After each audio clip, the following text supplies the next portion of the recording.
Pemirsa, usai gencatan senjata Iran-Israel yang terjadi, situasi di Timur Tengah masih tetap memanas. Israel masih terus melancarkan serangan di Gaza, Palestina, meski Presiden Amerika Serikat Donald Trump menyatakan gencatan senjata dengan Hamas akan segera terwujud. Namun, pernyataan Trump tentang kemenangan di Iran justru mendapatkan tanggapan keras dari pemimpin tertinggi Iran, Ali Khamenei. Gencatan senjata Iran-Israel usai peperangan yang terjadi dinilai sejumlah pihak hanya akan berlangsung sementara. Pernyataan keras Presiden Amerika Serikat Donald Trump dibalas pimpinan tertinggi Iran, Ali Khamenei. Euforia yang diklaim Donald Trump yang menganggap berhasil menghancurkan situs nuklir Iran membuat geram Ali Khamenei. Pemimpin Iran tersebut menganggap Donald Trump membesar-besarkan dampak serangan Amerika Serikat yang menargetkan fasilitas nuklir Iran. Khamenei juga mengancam bakal menyerang kembali pangkalan militer Amerika Serikat di Timur Tengah jika Amerika Serikat kembali menyerang Iran. Sementara itu, situasi Timur Tengah juga diperkirakan akan tetap memanas. Presiden Amerika Serikat Donald Trump yang menyatakan gencatan senjata di jalur Gaza akan segera terwujud dalam waktu dekat dianggap angin lalu oleh Israel.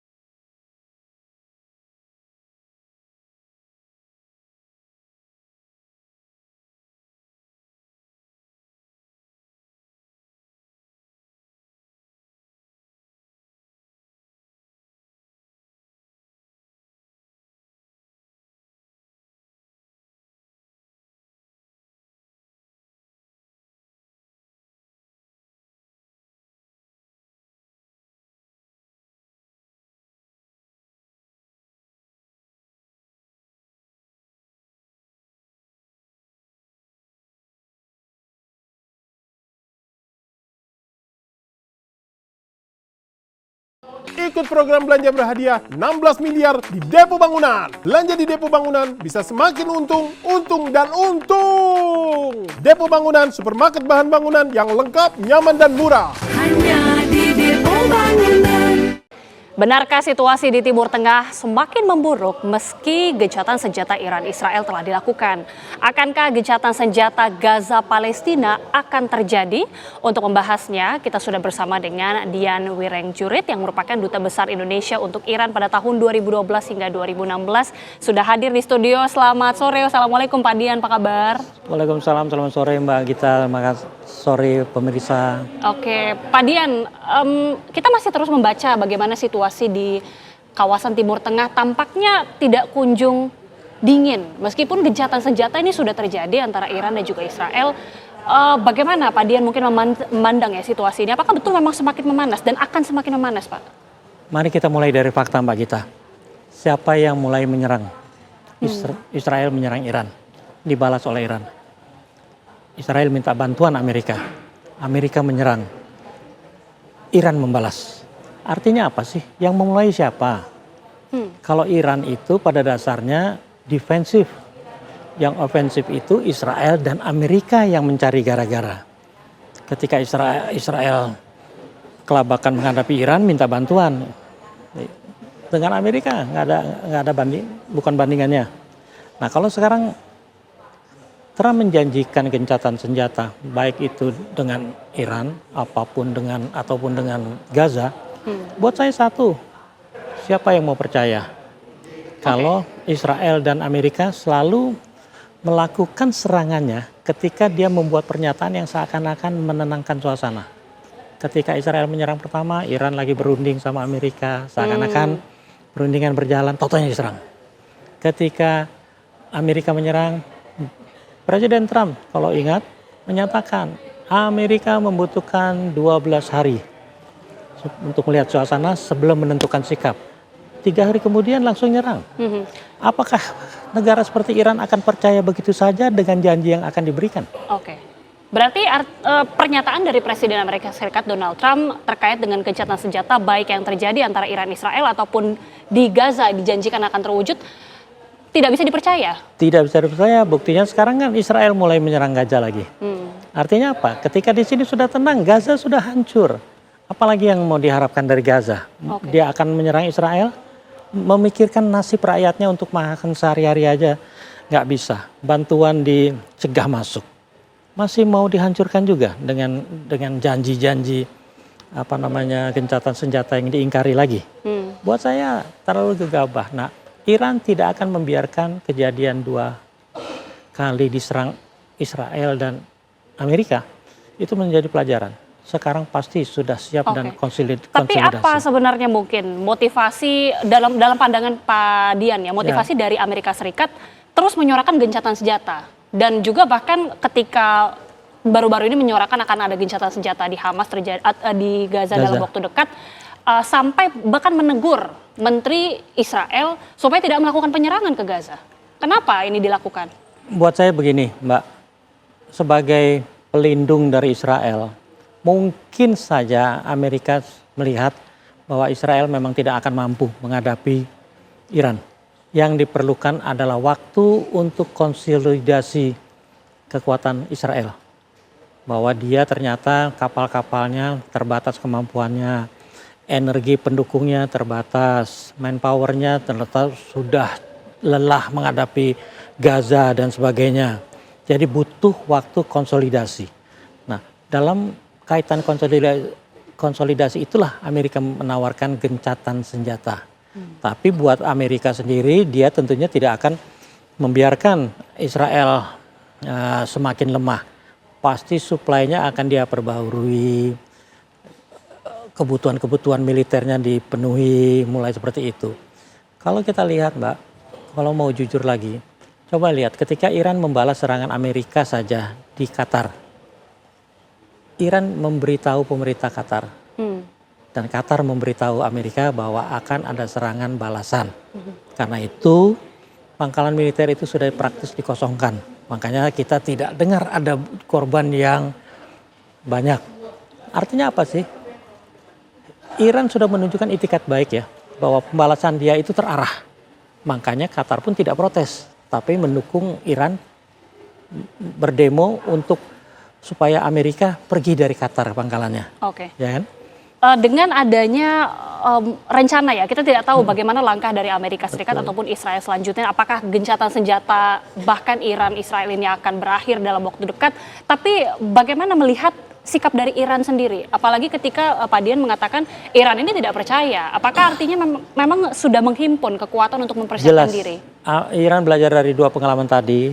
Saya yakin yang kemarin saya jadi kerahkan itu belum kemampuan sepenuhnya. Ada yang bilang itu baru, kalau salah satu jenderal Iran bilang itu baru 5% kekuatan yang dipakai untuk membalas serangan ke Israel maupun serangan ke Qatar. Artinya apa? Semua kita tidak bisa buktikan. Tapi buat saya, kemampuan yang ditunjukkan Israel ketika membalas serangan Israel maupun Amerika membuat surprise buat kedua negara. Artinya mereka tidak menyangka Iran punya kekuatan seperti itu. Jadi saya yakin masih banyak kekuatan yang terpendam yang belum digunakan Iran. Dan sekarang ini konsolidasi dilakukan bukan hanya di dalam Iran, tapi tentunya dengan Rusia, Cina, dan teman-temannya Pakistan. Jadi artinya apa? Kalau saja memang benar gencatan senjata ini dilanggar atau diingkari lagi oleh Amerika dan Israel, Iran akan membalas lebih dari yang kemarin.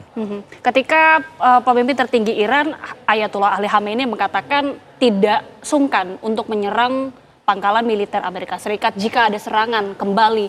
Apakah itu benar-benar akan dilakukan? Atau mungkin Iran juga berkalkulasi atau menghitung ketika tadi sudah ada waktu dari Israel dan Amerika Serikat untuk berkonsolidasi, menghimpun kekuatan, sehingga dikhawatirkan akan kalah Iran ini? Saya kira Iran akan berhitung dengan benar, karena begini, pangkalan Amerika yang ada di Timur Tengah, khususnya di Gulf, di Teluk, itu ada puluhan. Tersebar di berbagai negara Arab yang sekarang sudah menikmati kesejahteraan pembangunannya. Artinya sudah jadi gedung modern. Di sana, kayak di Emirat ada pangkalan Amerika, di Saudi ada pangkalan, di Bahrain semua ada pangkalan Amerika di negara-negara Arab itu. Artinya apa sih? Kalau sekarang Iran terpaksa membalas dengan kekuatan yang lebih besar, apa siap itu pangkalan-pangkalan Amerika yang di sana menerima? Kalau mereka siap, apa siap negara itu kena getahnya? Apalagi kalau Iran diserang dengan mendadak dan membabi buta dengan kekuatan yang lebih besar, Iran pun akan membalas dengan kekuatan yang lebih besar, mungkin lebih besar dari ketika menyerang pangkalan Amerika di Qatar. Tapi ada informasi juga Pak Dian bahwa Amerika Serikat sendiri bahkan sudah mengirim pesawat pengisian bahan bakar ke pangkalan-pangkalan militer di kawasan Timur dari Tengah. dulu itu, Artinya sudah mempersiapkan diri jika ada kemungkinan perang. Dari segi energinya, dari segi energi untuk menerbangkan pesawatnya. Ya, tapi risiko yang dia tanggung apa?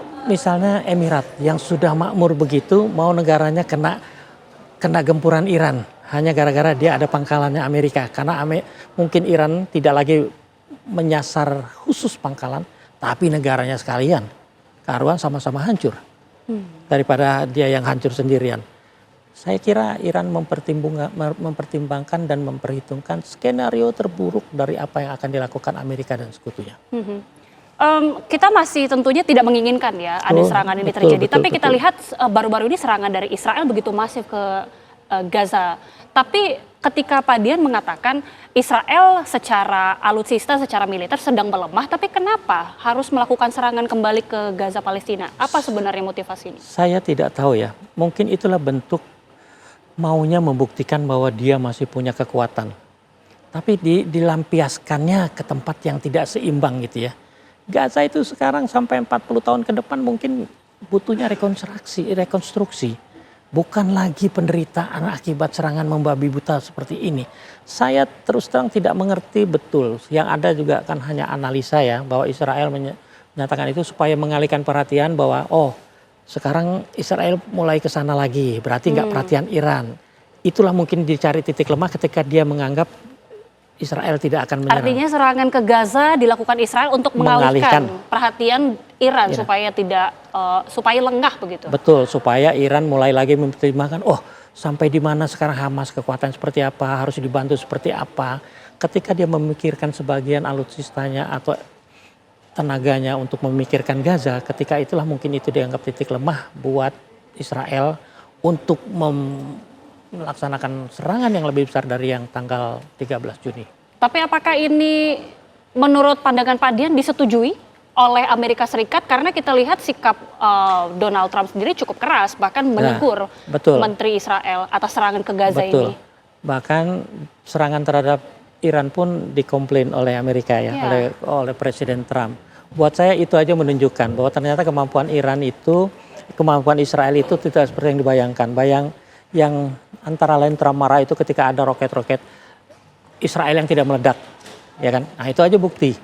Nah sekarang kalau roket Israel yang mungkin memang sudah termakan waktu ya karena tidak digunakan, ya mungkin sekarang inilah Amerika mengirimkan alutsista yang terbaru dengan harapan pukulannya akan lebih besar dan Iran yang sekarang perhatiannya lagi dialihkan ke Gaza lagi, ke Lebanon lagi, ke Hezbollah, ke Houthi lagi.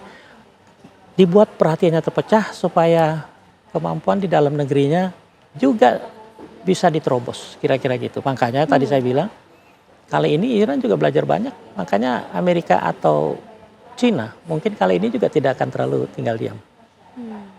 Oke. Banyak yang masih terus mempertanyakan Pak Dian, apa sebenarnya motivasi dari Israel dan juga Amerika ya terus menggempur Iran terlepas gencatan senjata saat ini sedang terjadi. Apakah ini memang murni karena ingin menghancurkan fasilitas nuklir dengan spekulasi adanya ambisi nuklir Iran atau sebenarnya ada motivasi lain menurut pandangan Anda? Dua hal yang selalu disebutkan menjadi alasan adalah program nuklir Iran dan pergantian rezim. Ya, kalau kemampuan nuklir nih, tolong dilihat Korea Utara 90-an itu sudah mulai membuat program nuklir yang dicurigai seperti Iran membuat senjata. Ketika itu sanksi sudah diberlakukan, bahkan dunia internasional sudah membentuk yang namanya Korea Energy Development Organization untuk membantu Korea meninggalkan program nuklirnya dengan dibantu oleh bahan baku yang damai, katakan yang tidak melanggar aturan internasional. Tapi apa yang terjadi? Tekanan terus dilakukan kepada Korea sampai Korea pada akhirnya memutuskan kita nggak percaya lagi sama masyarakat organisasi internasional IAEA yang selalu pro Barat. Makanya mereka memutuskan keluar dari NPT dan melakukan program nuklirnya. Dan ketika Korea Utara sudah melakukan uji coba, bahkan roket-roketnya melampaui Jepang, artinya jarak jauh, Amerika mungkin terbuka matanya, Korea tidak bisa dihadapi dengan ancaman-ancaman. Nah, serangan Kalau Iran? terhadap Iran, buat saya itulah bukti bahwa Iran memang tidak punya senjata nuklir. Belum punya senjata nuklir, makanya berani diserang. Kalau sekarang Iran sudah statusnya seperti Korea, pernah menguji cobakan senjata nuklirnya, belum tentu Israel akan berani. Makanya Kenneth Walsh, seorang analis terkenal, pernah menulis dalam Foreign Affairs beberapa tahun yang lalu, bahwa mungkin dalam situasi seperti ini, kecurigaan terhadap Iran segala macam, program nuklirnya yang belum tentu membuat senjata nuklir, lebih baik Iran dibiarkan memiliki senjata nuklir, biar tidak ada lagi saling mengancam, seperti di semenanjung Korea. Mungkin. Kita akan nantikan bagaimana Betul. ke depannya, tapi kita berharap tentunya gencatan senjata ini tidak segera berakhir dan tentunya gencatan senjata yang terjadi di Gaza ini bisa betul-betul terjadi. Tapi terima kasih sekali lagi Duta Besar Indonesia untuk Iran 2012-2016 Pak Dian Wirengerjurit sudah bergabung bersama kami. Sehat selalu Pak, terima kasih. Terima kasih Mbak Gita, terima kasih pemirsa.